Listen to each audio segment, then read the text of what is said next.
Good morning. It's a Wednesday edition of the Morning Minute, 5280 Sports Network. That is Shawn Drotar. I am Nate Lundy. Thank you for waking up with us. Yes, the sun did come up. The world did not come to an end, but don't worry, there's still time. Let's talk about the sports scene around Denver. And much as we did on the radio show this morning, Shawn, we touched on a little bit of every team. Let's start with the Rockies. Congratulations to Nolan Arenado. 4 seasons, 4 Gold Gloves. That is, I'm no math major, but that's batting 1,000.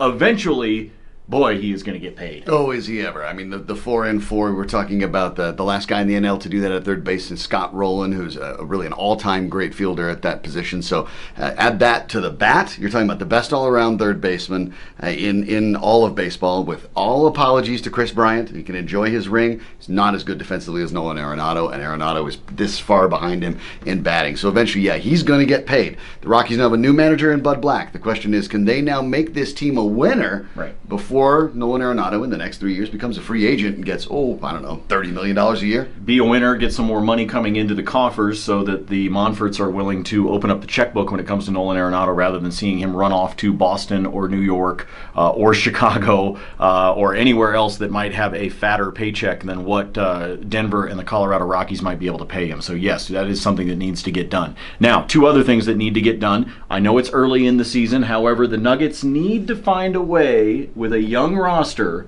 to know how to win late. They give up the tip-in to Gasol at the end of the game against the Memphis Grizzlies. They wind up losing. I'm not going to fault them. I'm not suddenly writing off the season or anything like that. But you can tell a young team that hasn't quite figured out, Shawn, how to win. I know that's an overused cliche, but they haven't quite figured out how to win or hold on to that, was on display last night. Yeah, that's they've lost 4 games out of 7, and 2 of them have been on last-second shots. So that's obviously something that's concerning. But I think the Nuggets are moving in the right direction because they are in these games. Wasn't that long ago, you go to Memphis on the road, and the Nuggets lose this game by 12 to 15 points. Yeah. Now they're in it towards the bottom. So I think when they get there towards the end, now they're starting to see better play from Moutier. You're seeing Kenneth Faried embrace his role off the bench, which is a story that you cannot overstate the importance of for this Nuggets team.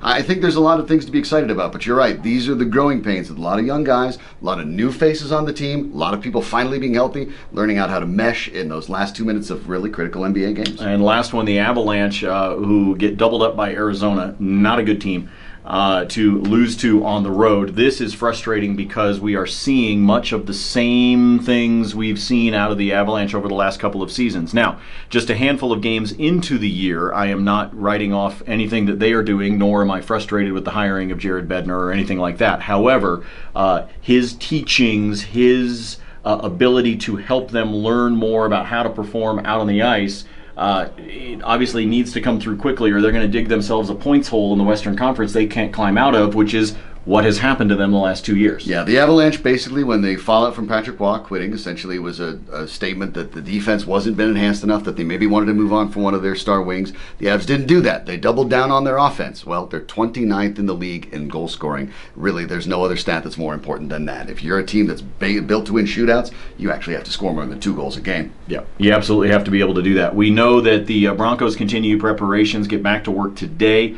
As they get ready to go on the road and take on Drew Brees and the Saints on Sunday. We'll talk a lot about that tomorrow, especially how you deal with a Saints team that, despite the arm of Drew Brees, has suddenly, over the last couple of games, figured out that they can run the ball as well. And we know the concerns that Broncos fans have with Denver's ability to stop the run, especially with no Derek Wolfe. So we'll talk about that a lot tomorrow. We'll do that with you on the morning show as well, 7 a.m. Mile High Sports Radio. I'll be with you on Altitude Television tonight for the Fantasy Football Hour. Myself, Brad Evans, Lauren Gardner. I hope you'll tune in for that. And then, of course, we'll be back with you tomorrow morning on Mile High Sports Radio at 7 a.m. For Shawn, I'm Nate. See ya.